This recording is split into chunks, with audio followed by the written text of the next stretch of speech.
అధ్యక్ష విశేషంగా ఆయన అన్ని విషయాలు చెప్పబోతే వీళ్ళు విషయంగా మాట్లాడారు. పేపర్లు విసిరేయడము, వాళ్ళు సెలెక్ట్ చేయబడిన చైర్పర్సన్ గారు అక్కడే ఉన్నారు, కౌన్సిల్ సభాధ్యక్షుడు మరియు మన అయ్యన్న పాత్ర గారు, అతనికంటే అందరూ వయసులో పెద్దవాళ్ళు. ఉమ్మారెడ్డి వెంకటేశ్వర్లు ఆయన పాపం కట్టెపెట్టుకొని నడుస్తుంటే కూడా ఆయన ఎగదోసినాడు, పెద్దరెడ్డిని కూడా దోసినాడు. అంటే ఒక సృష్టి రహస్యం ఉంది అధ్యక్ష. మన జన్మ 0.3 సెకండ్స్ మహా అంటే మనం బతికేది 300 కోట్ల సెకండ్లు 100 సంవత్సరాలకు. ఏ 3 సెకండ్లో ఎవరు రాలిపోతారో ఎవరికి తెలియదు. వాళ్ళ ఇంట్లో అన్నీ జరిగినాయి. వాళ్ళ నాన్న పోయినాడు, వాళ్ళ తాత పోయినాడు, ఆయన అయిపోయి చేసినాడు వివేకానంద రెడ్డి. అది తెలుసుకోవడం అతను. రాజ్యాంగం అంటే ఒక సిస్టమ్ ఉంటుంది. గవర్నర్ గారు ఈ రాష్ట్రానికి మొదటి పర్సన్. పాపం సుప్రీంకోర్టులో న్యాయమూర్తిగా ఉండి ఇక్కడికి విచ్చేసిన వ్యక్తి. అసలు మోడీ గారి యొక్క నిర్మలమ్మ ఆధ్వర్యంలో పెట్టిన బడ్జెట్ను బేస్ చేసుకొని, మొన్న మనం పయ్యావుల కేశవ్ గారు పెట్టిన బడ్జెట్ను బేస్ చేసుకొని, రాబోయే బడ్జెట్ను బేస్ చేసుకొని అన్ని విషయాలు మీ పేరుతో కలిగిన రఘురామ్ రాజన్ గారు ఒక విశేషంగా చెప్పినాడు మోడీ గారిని గురించి. అధ్యక్ష, అసలు ఎవరైతే ఈ దేశ రాజ్యాంగాన్ని కాపాడాలా, విదేశాలతో సఖ్యతగా ఉండాలా, జీడిపి పెంచాలా, ద్రవ్యోల్బణం తగ్గియాలా, ఆస్తుల కల్పన చేయాలా, వసతుల కల్పన ద్వారా నక్సలిజాన్ని టెర్రరిజాన్ని తగ్గియాలా. ఏదో పండుగ అని ఒక సినిమాలో ఉంది అధ్యక్ష, ఎవరైతే దెబ్బ కొడితే దిమ్మ తిరిగి మైండ్ బ్లాక్ అవుతుందో వాడే పండుగాడని. ఎన్ని లక్షణాలు కలిగినోడు మన మోడీ గారు అధ్యక్ష. మోడీ గారి ఆధ్వర్యంలో ఇన్ని రకాలుగా స్కీమ్ జరిగితే అతను ఇష్టం వచ్చినట్టు సంపాదించి మన అనంత పద్మనాభ స్వామికి ఒకే నెలమాలిక అధ్యక్ష, కానీ ఈయనకి ఎన్ని మాలికలు ఉన్నాయో అతనికే తెలియదు. అంటే మన బడ్జెట్ను అందరూ ప్రశంసిస్తారు. ఇంతనా బడ్జెట్. ఆ పక్కనుండే సిద్ధరామయ్య గారు, స్టాలిన్ గారు ప్లస్ రేవంత్ రెడ్డి గారు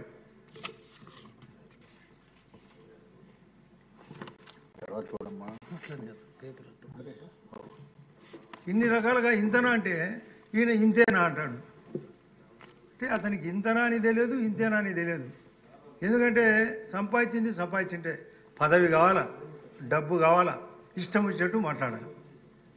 ఇటువంటి క్యారెక్టరు మనకు ధన్యవాదం తెలిపాలని మేము ఆలోచిస్తుంటే ఆయన అపవాదం కలిగించినాడు, విశేషం బదులు విషయం కక్కినాడు. ఇటువంటి వ్యక్తులు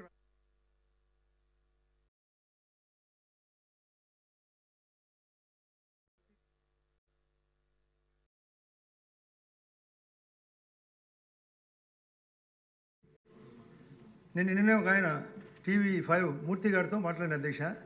నాకు 2 నిమిషాలు ఆయన తమ్ముడు అవినాష్ రెడ్డి మాకు ఎంపీగా ఉన్నాడు కడపకు. ఆయన చెప్తాడు బయట, మాకు 2 నిమిషాలే ఇచ్చేది ఒక ఎమ్మెల్యేకు, ఎక్కువ కావాలని. ఆయన శకునికి గతంలో భారతంలో అందరూ కలిసి భోజనం 100 మంది కలిపి 100 ముద్దలు పెడితే ఆయన బతికినాడు. ఈయన 11 మందిది 11 × 2 నిమిషాలు లెక్క 22 నిమిషాలు మాట్లాడి సావచ్చు కదా. అన్ని నిమిషాలు మాట్లాడితే ఏమి చెప్పాలనుకున్నాడో ఏర్చచ్చు కదా. అయితే చంద్రబాబు నాయుడు గారు సరిగా బడ్జెట్ పెట్టలే, పయ్యావుల కేశవ్ గారు పెట్టలే, లేదా సెంట్రల్ బడ్జెట్ బాగలేదు, ఏదో చెప్పమనండి. లేదా బయట అసెంబ్లీ పాయింట్ ఉంది, అక్కడ పోయి మాట్లాడచ్చు. రమ్మనండి. మీకు నేను మీ సీట్లో కూర్చున్నాను, మీకు స్పెషల్ రిక్వెస్ట్ అధ్యక్ష, మీకు కానీ అయ్యన్న పాత్రుడు కానీ మీరు అతన్ని పర్సనల్గా పోయి, రానైనా నీకు ఎక్కువసేపు మైక్ ఇస్తాం, నువ్వు మాట్లాడేది ఏందో మాట్లాడు, ఈ యొక్క రాష్ట్రం బాగుపడాలా, విడిపోయిన రాష్ట్రం, ఇంత తప్పు చేసిపోయినావు, ఏమన్నా దాంట్లో ఏమన్నా సంచి తీసుకొచ్చి ఇచ్చే ఏమన్నా బాగుపడుతుందా? అందరూ చాలామంది అధ్యక్ష అతనికి పిచ్చి ముదిరిందని నేనైతే అభిప్రాయం. అతనికి పిచ్చి ముదరలే అధ్యక్ష, అతనికి కండకావరం ఎక్కువైంది. డబ్బు అంటే ఆయనకు అప్పుడే ఏదో సూట్ కేసు కంపెనీలు పెట్టి ఒకరిని పంపించేది, ఒక నెల రోజులు నడమనేది. వాళ్ళ భారతీయ ఆఫీస్ నుంచే పోతారు అధ్యక్ష. పోయి ఆ తర్వాత నెల తర్వాత వస్తాడు 200 కోట్లతోనో 300 కోట్లతోనో. మళ్ళీ దాని దగ్గర 20,000 రూపాయలు జీతానికి ఉంటాడు. ఇది దొరికింది. ఇతనికి ఎన్ని కేసులు ఉన్నాయో అతనికే తెలియదు. అది సుప్రీంకోర్టు ఆల్రెడీ డైరెక్షన్ ఇచ్చింది అధ్యక్ష. రోజు శుక్రవారం గతం బట్టే తప్పించుకున్నాడు.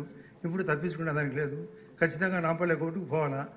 ఇటువంటి యొక్క క్యారెక్టర్ను మనం సభాముఖంగా అందరూ ఆలోచించి అతన్ని మనమందరం పోయి నేనైతే పర్సనల్గా నాకు అతని యొక్క క్యారెక్టర్ నచ్చదు, కానీ ఇక్కడికి వచ్చేదానికోసం మీరంటూ ఉంటే నేను కూడా మీకు తోడుగా వచ్చి అతన్ని బతుకునాడి ఇక్కడికి తోడుకొని వచ్చి సలహాలు సంప్రదింపులు ఇచ్చి ఈ రాష్ట్రం బాగుపడేదాని కోసం అన్ని రకాలుగా ఆలోచించాలనేది నా అభిప్రాయం అధ్యక్ష.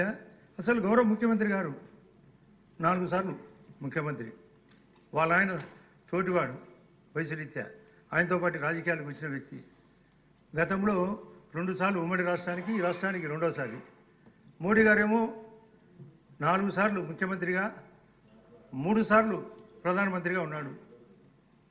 అన్ని రకాలుగా బడ్జెట్ను మామూలుగా మన ముఖ్యమంత్రి గారు ప్రవేశపెట్టిన విధానం 4Pలు, P4.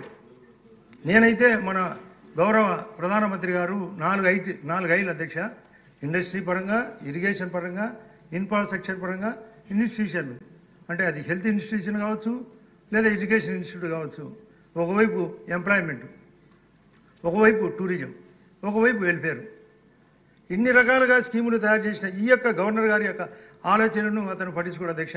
ఎందుకంటే తన పులివెందుల్లో మొన్ననే మేము కడపలో సమీక్ష జరిగేటప్పుడు ఆలోచిస్తే అతని సొంత ఊరు పులివెందల. పులివెందలకు కూడా తాగునీళ్ళు లేవు అధ్యక్ష. పులివెందలకు ఇప్పుడు మా కలెక్టర్ గారు మేము అందరం మాట్లాడుకొని ఫస్ట్ పులివెందలకు మాకందరికి లేకపోయినా కనీసం అతనికి బుద్ధి జ్ఞానం వస్తుంది, పులివెందల తాగునీళ్ళు చేయమంటే ఇమీడియట్గా ఈ గవర్నమెంట్ వచ్చినాక సెటిలైట్ చేసినాం అధ్యక్ష. అంటే ఏది పట్టించుకోడు. ఒక రోడ్డు అధ్యక్ష, మా జమ్మలోడు కాన్స్టిట్యూన్సీ నుంచి పులివెందల దాటి టువార్డ్స్ కదిరి అటు బెంగళూరు పోయే వైపు ఆ టెండరు తనకు కావాలనే ఉద్దేశంతో అన్ని చోట్ల 25-30% లెసిపోతే నేషనల్ హైవే రోడ్డు అక్కడ ప్లస్ 5% టెండర్. దాని మీద మేము పిటిషన్లు పెట్టడం, అది క్యాన్సిల్ కావడం 3 ఏళ్ల పాటు బ్లాక్ అయింది అధ్యక్ష. అతను గతంలో ఎప్పుడు ఆ లోటస్ పాండ్ లేదా అక్కడ బెంగళూరు ప్యాలెస్ నుంచి ఎప్పుడు రోడ్డు మీద వచ్చేవాడు అధ్యక్ష. కానీ ముఖ్యమంత్రిగా ఉన్నప్పుడు ఏ రోజు రాలే. ఆయన వచ్చేటప్పుడు మాత్రం హెలికాప్టర్ వస్తుంది, చెట్లన్నీ కట్ చేస్తారు, అన్ని చుట్టూ తెరలు పరదాలు అధ్యక్ష. ఇటువంటి క్యారెక్టర్ ఉండేవానికి ఏం తెలుస్తుంది? బడ్జెట్ అంటే ఏంది, గవర్నర్ ప్రసంగం అంటే ఏంది, ఈ రాష్ట్రం బాగుపడేదానికోసం గౌరవ ముఖ్యమంత్రి గారు ఏం చేస్తున్నారు, ఏ పాలసీ అయినా అడ్వాన్స్గా చేసేది అధ్యక్ష. ఈ 8 నెలల్లో ఎన్నెన్ని జరిగినది ఒక పుస్తకం రాయొచ్చు అధ్యక్ష. ఇప్పుడు నిన్న గవర్నర్ గారు మాట్లాడేది 86 పేజీలు అయితే డబల్ పేజీలు రాసి ఎంత ఉంది అధ్యక్ష. ఆయన కూడా 1:10